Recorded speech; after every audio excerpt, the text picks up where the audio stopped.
تو آپ نے حضور کی عزت پر پہرا دیا اور اپنی ساری پیری مریدی آپ کو علم لدنی اللہ نے عطا فرمایا.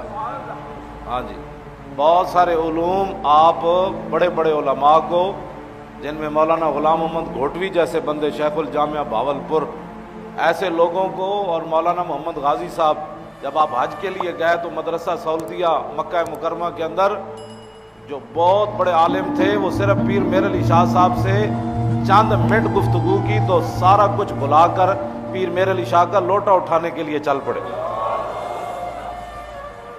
اور مولانا غلام محمد گھوٹوی، میں بات کر رہا ہوں آج کے مولوی بیچارے کو کیا علم ہے. ہاں جی، میرے سمیت یہ اردو کی کتابیں پڑھ کر، اور جناب مدرسوں میں تو ویسے ہی فارغ ہوتے جا رہے ہیں. ہاں، اور ان کے کہنے پر مدرسوں سے عربی فارسی نکالتے جا رہے ہیں. تو پیر مولانا غلام محمد گھوٹوی بہت بڑے عالم تھے. سنا انہوں نے کہا کہ میر علی شاہ کو علم لدنی حاصل ہے، تو وہ بھاولپور سے چلے گورڑے میں، اتنی بڑی انہوں نے لسٹ بنائی کہ میر علی شاہ سے میں یہ سوال کروں گا، یہ سوال کروں گا، یہ سوال، یہ سوال، یہ سوال. تو جب گورڑے شریف پہنچے، پیر میر علی شاہ صاحب کی محفل لگی ہوئی تھی. تو مولانا کا قد بھی میرے حال میں 7 فٹ تھا، مولانا غلام محمد گھوٹوی کا. ان کی تصویر موجود ہے، بہت بڑا قد ہے ان کا. تو مولانا کا اتنا جسم بھی اتنا، اور چھاتی بھی اتنی، اور پگڑی بھی اتنی مولانا کی. تو پیر میر علی شاہ کے سامنے جب وہ بیٹھے تو پیر میر علی شاہ صاحب نے ایک دفعہ انہوں نے اینج کر کے ویکھیا، اینج کر کے. تے بعد مولانا چیخ اٹھے، انہوں نے کہا حضور میں کوئی سوال نہیں کرنا، میرا جڑا علم ہے وہ واپس دے دو.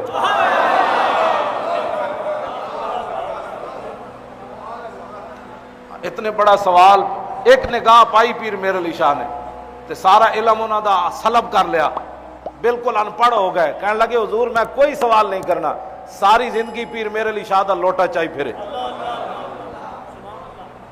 اتنے بڑے بڑے لوگ پیر میر علی شاہ کے سامنے دم نہ مار سکے. ہاں جی، دم نہ مار سکے. اور سیف چشتیائی جو کانے نے لکھی تھی سورہ فاتحہ کی تفسیر قائدیانی نے، آپ نے پھر سیف دا معنی کیے جی، تلوار کے امن. ہاں پیر، ہاں ساڑھے بزرگ تک کتاباں دے نام ہی تلوار رکھ دے رہے. کانے دے مقابلے پھر آپ نے کانے دی سورۃ فاتحہ تفسیر لکھی عربی تے پیر میر علی شاہ صاحب پھر عربی جواب دیتا تے انہاں نام رکھیا سیف چشتیائی، چشتیاں دی تلوار. چشتیاں دی تسبیح ہو رہے. ہاں جدوں تلوار دی گل ہوئے پھر پیر میر علی شاہ صاحب کو بھی تسبیح موجود سی. ہاں جی، گورڑ شریف ایک گیا انگریز، انہیں دوربین چاہیے ہوئی سی.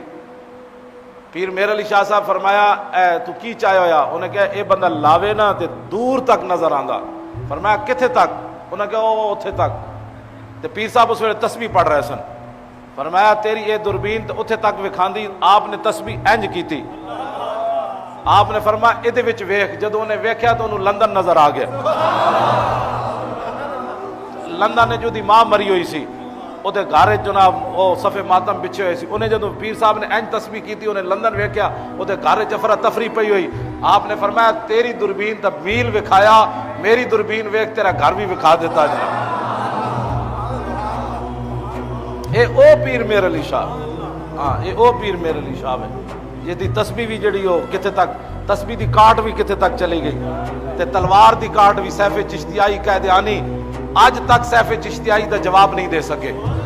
ایک قیامت تک قائدیانیاں تے قرض ہے. آپ نے سیف چشتیائی لکھیا، فرمایا تینوں تو ذرا یضرب دی گردان نہیں آندی، تو آ میرے کو پڑھ گولڈ شریف تے میں تینوں کن نپا کے تیرے ہوتے پتھر رکھاں، تینوں پتہ لگے حمد یحمد حمدن فہو حامدن کیا ہوتا ہے. پیر میر علی شاہ وہ پیر میر علی شاہ ہے. ہاں جی، یہ پیر میر علی شاہ ہے جو قائدیانی کے مقابلے میں آیا اور ناموس رسالت پر اس نے پہرا دیا. کیوں جی 5 اگست آ رہے ہیں نا، تو پیر میر علی شاہ صاحب آئے سن مبالے واسطے 2000. پیر میر علی شاہ صاحب فرمایا کانیا اور تو کہنا میں نبی ہاں، تو میں آ گیا 5 اگست نو 2000 نے نا 1900 پیر میر علی شاہ صاحب ہے. ہوں کتنا عرصہ ہویا؟ 116 سال. پیر میر علی شاہ صاحب آئے. چلے او جنہ حضور دی عزت تے کم کیتا ہوئے نا، قیامت تک اقبال کہندا ہے عشق سلطان است و برہان مبی، عشق را ہر دو عالم زیر نگی، لا زمان و دوش و فردائے ازو، لا مکان و زیر و بالا یزو. اقبال کہندا عشق ہے لا زمان لیکن قیامت تک جدا تذکرہ ہونا ہے حضور دی وجہ تو ہونا ہے.